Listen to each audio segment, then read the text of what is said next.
Lock-in. Inner steel, full YouTube script. Cold open. He had 1 hour. 1 hour before the biggest presentation of his career, the one that would either launch his company or bury it, and he was sitting on the floor of a hotel bathroom in Chicago, back against the tub, staring at the ceiling. Not pacing. Not panicking. Not rehearsing. Just sitting. His business partner called him 3 times. He didn't answer. His hands were completely still. His breathing was slow. And when that hour was up, he stood up, adjusted his tie, walked into that boardroom, and delivered the presentation of his life. Afterward, someone asked him how he stayed so calm under that kind of pressure. He said, "I wasn't calm. I was locked in. Those are 2 very different things." That line stayed with me.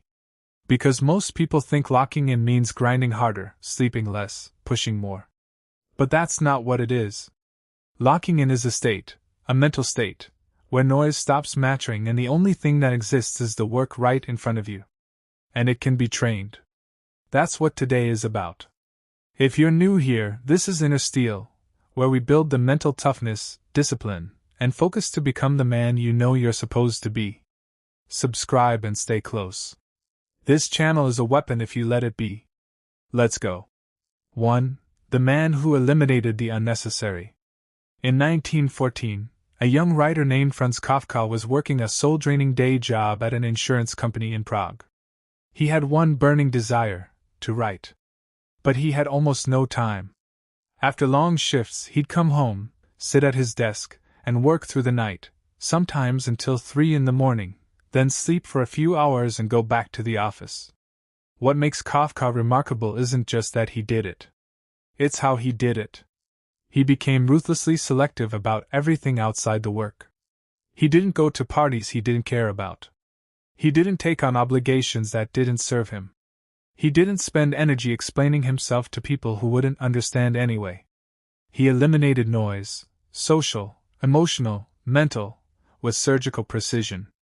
And in those stolen hours between midnight and dawn, in near total silence, he produced work that would outlive him by a century.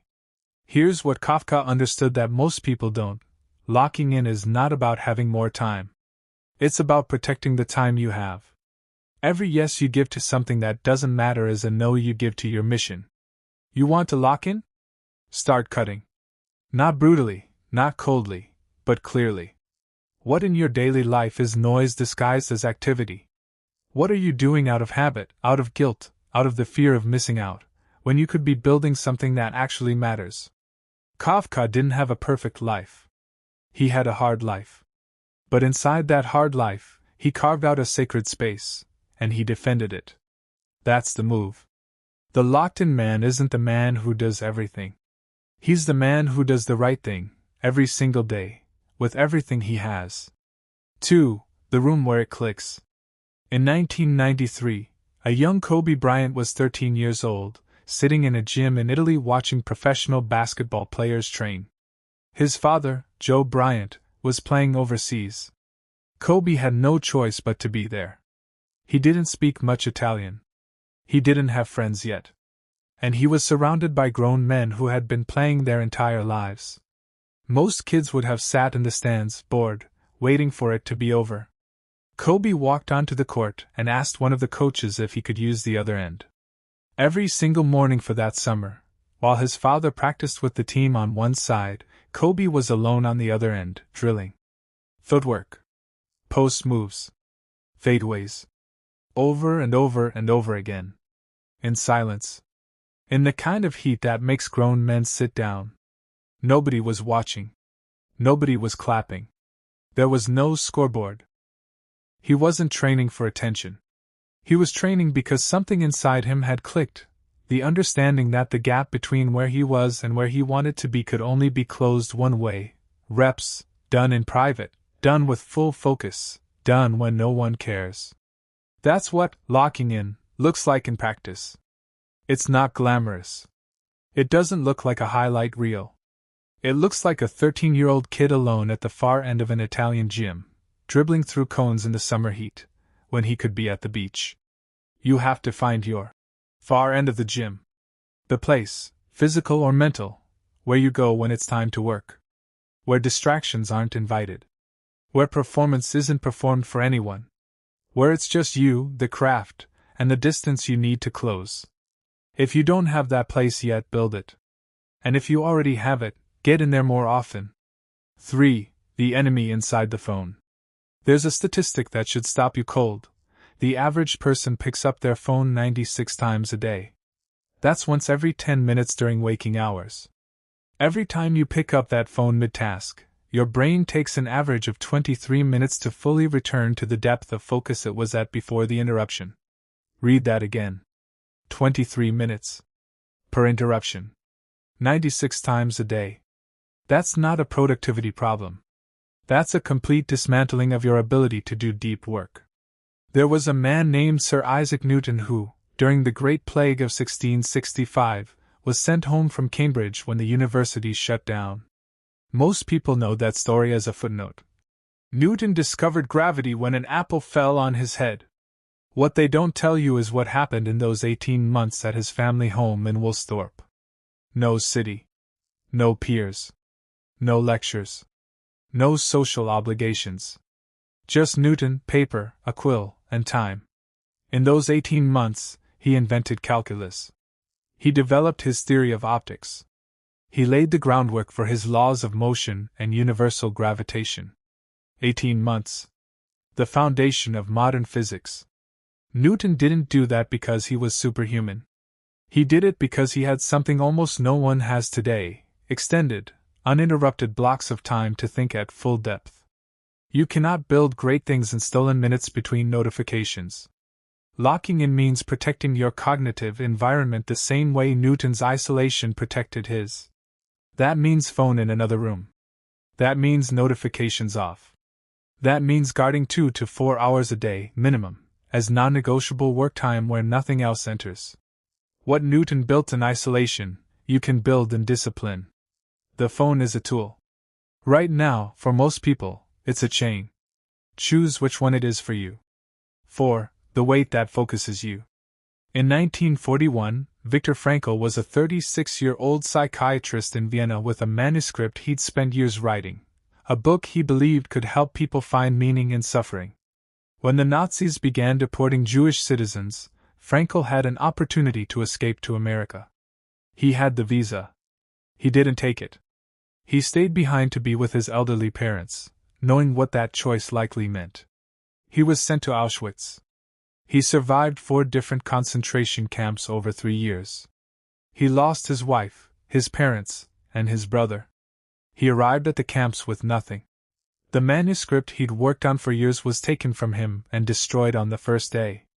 And yet, in those camps, Frankl made a decision that defies almost every instinct of human psychology.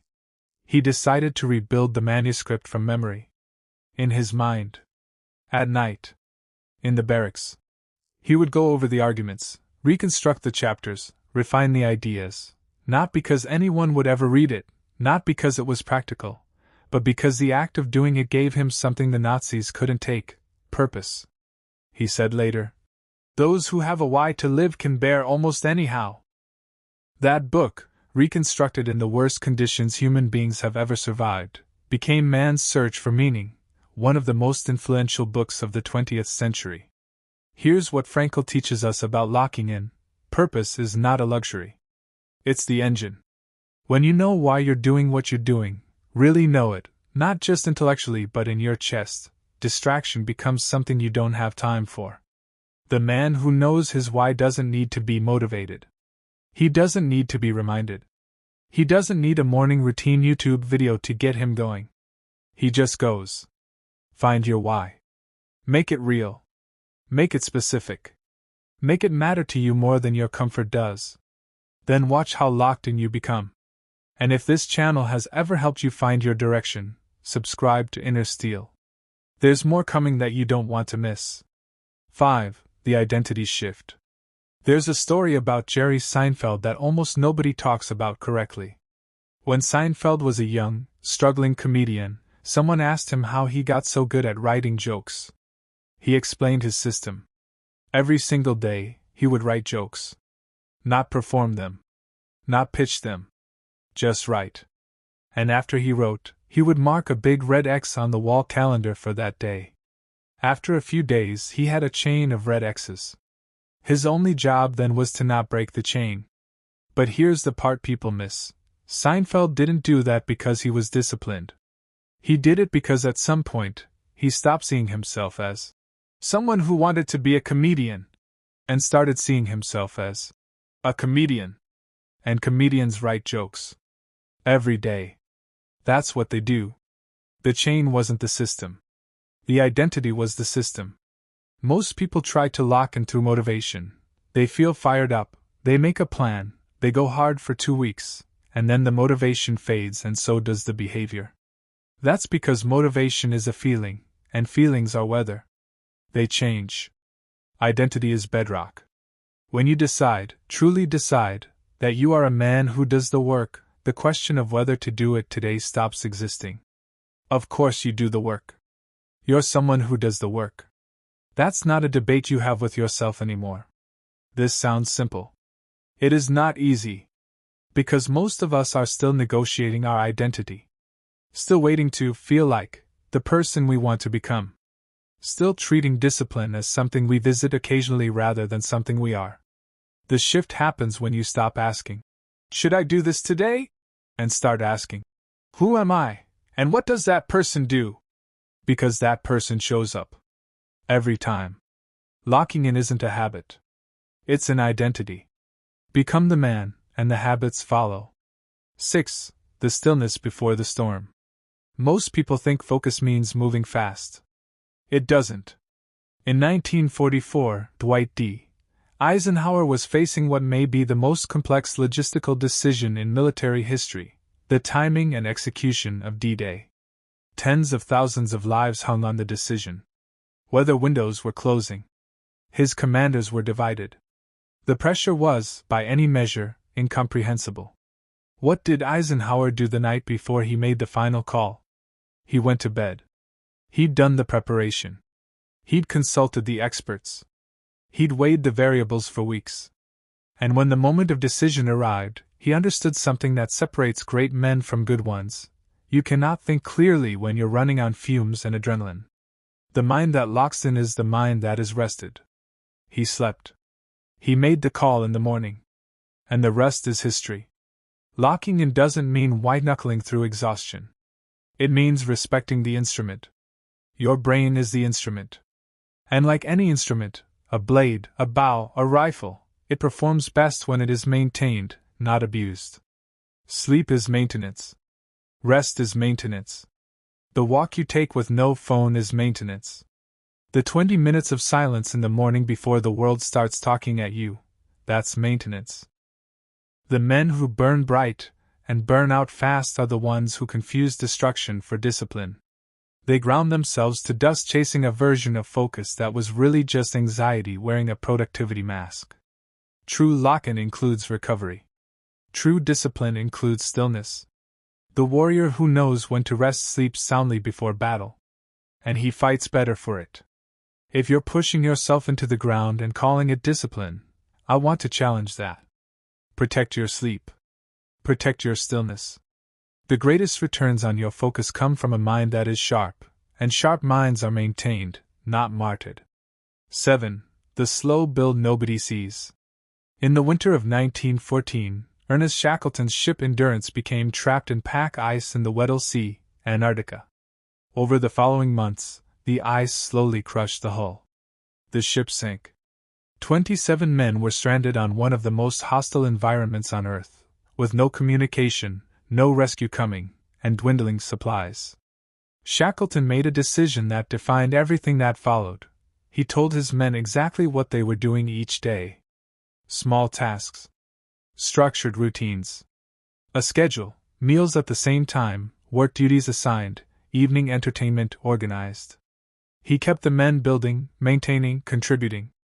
When hope feels distant, the daily structure becomes the rope you hold onto. 17 months later, every single one of those 27 men was alive. Not because of one heroic moment. Because of 17 months of small, disciplined, structured days, stacked one on top of the other, in conditions that would break most people in a week. Here's what that story means for you. The lock-in most people are looking for is not some thunderclap moment of intense focus. It's the slow build. The boring, daily, unglamorous accumulation of reps, sessions, pages, calls, sets, hours, done consistently, even when you don't feel like it, even when no one is watching, even when the progress seems invisible.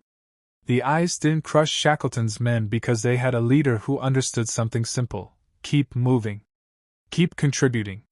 Keep the structure. The mission doesn't have to feel dramatic every day. It just has to continue. Your version of the ice is whatever pressure is bearing down on you right now. Business failing. Relationship falling apart. Body out of shape. Career stalled. The answer is the same as Shackleton's: structure. Routine. Small wins. Daily. Stack the days. Trust the slow build. The ship may be sinking, but the men survive. 8. The cost of half-iron. James didn't want to be there. Not in a dramatic way, he just never fully committed. He'd start the business plan and leave it in a Google Doc for 6 months. He'd sign up for the gym and go 3 times, then stop. He'd decide to read more, buy 4 books, read the first chapter of one. He was a man of constant almost starts, permanent almost theirs. He wasn't lazy. He worked hard at his job. He was smart. He genuinely wanted more. But he was half in on everything that mattered. And the brutal truth about being half in is this: it costs more than being fully in or fully out. Because when you're half in, you carry the weight of the thing without getting any of the reward. You feel guilty about not doing it. You lose confidence every time you abandon it. You reinforce, slowly, repetition by repetition, the identity of someone who doesn't finish what he starts. Half-in is the most expensive place to live. The Roman emperor and Stoic philosopher Marcus Aurelius wrote this in his private journal, never intending anyone to read it. Confine yourself to the present. Not yesterday's regret. Not tomorrow's anxiety. The present. The task. Fully. What Marcus was describing, 2,000 years ago, was the same state we're calling, locked in, today. Full presence. Full commitment. No back door, no escape hatch, no. Maybe I'll pivot. You're here, you're doing this, and all of you is in the room. The man who goes half in on his health, his business, his relationships, his craft, he gets half results, but he pays full price in time and energy. That's a terrible trade. Go full. Or go home and come back when you're ready to go full. There is no middle ground worth living in. 9. The voice that says not yet. There's an old Japanese story about a young man who traveled to study under a master swordsman. He was talented, eager, and burning with ambition. When he arrived, he asked the master how long it would take to become the greatest swordsman in the land. The master said, 10 years. The young man said, What if I train twice as hard as everyone else? The master said, 20 years. The young man, confused, said, What if I dedicate every waking hour? What if I never stop? The master said, 30 years. The young man asked why his greater effort kept producing a longer timeline. The master said, Because with one eye fixed on the destination, you only have one eye left for the path. And one eye is not enough. The voice that says not yet, the impatience, the urgency, the need to already be there, is one of the greatest enemies of locking in. Because locking in requires full trust in the process. It requires the ability to be completely absorbed in the work of today without obsessing over whether today's work is enough to get you where you want to go. The question, am I there yet? Is a focus killer.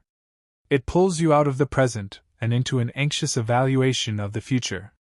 And you cannot be fully locked in while you're doing that. Trust the reps. Trust the system. Trust that the man who is fully absorbed in today's work will, over time, arrive somewhere extraordinary. He always does. The destination will come. But only to the man who stopped staring at it long enough to do the work. 10. The man you become. There's one more thing I want to leave you with, and I want you to hear this carefully. In 1964, Nelson Mandela was sentenced to life imprisonment on Robben Island. He was 46 years old. He had fought his entire adult life for the freedom of his people, and now he was being locked in a cell, literally, while that mission continued without him. He could have broken. Most people would have. Instead, Mandela made a decision that is one of the most extraordinary acts of psychological discipline in recorded history. He decided that prison would not diminish him. It would develop him. He studied law. He studied other languages. He counseled fellow prisoners. He maintained his dignity in conditions designed to strip it away. He exercised every single morning, running in place in his tiny cell for 45 minutes, doing push-ups and sit-ups, because he understood that the state of his body was one of the few things he still controlled. He spent 27 years there. He walked out at 71 years old and became the president of South Africa. Not because of what he accomplished in freedom, but because of who he became in captivity. Here's the truth about locking in that nobody tells you: the point isn't the goal. The point is the man. The man who locks in, who protects his focus, defends his purpose, builds his identity, does the work in the dark, trusts the slow build, and refuses to go half in on what matters. That man becomes someone. Someone real. Someone built. Someone who can be trusted with whatever comes next. The discipline you practice now is not just producing results. It's producing you. And the version of you that emerges from real, sustained, uncompromising lock-in? That man can handle anything. That man doesn't wait for motivation. He doesn't negotiate with his alarm clock. He doesn't need external validation to feel certain of his direction. He's locked in. And that's enough. Closing. I'm going to recap the 10 principles quickly, not because you'll forget them, but because I want them to land one more time. Cut the noise. Protect the space. Find your far end of the gym and get in it. Guard your cognitive environment like it's your most valuable asset, because it is. Know your why, not as an idea but as a fire. Become the man first, the habits follow. Rest is part of the discipline. Trust the slow build. Stop living half in. Let go of the destination long enough to do today's work. And remember, the goal of all of it is not the result. It's the man. If this hit you somewhere real, if something in this video landed and you feel something shifting, subscribe to Inner Steel right now. Not tomorrow. Right now. Every week on this channel, we go deeper into what it actually takes to build a man who can't be broken. I don't want you to miss what's coming next. Leave a comment below. Tell me, which principle hit hardest?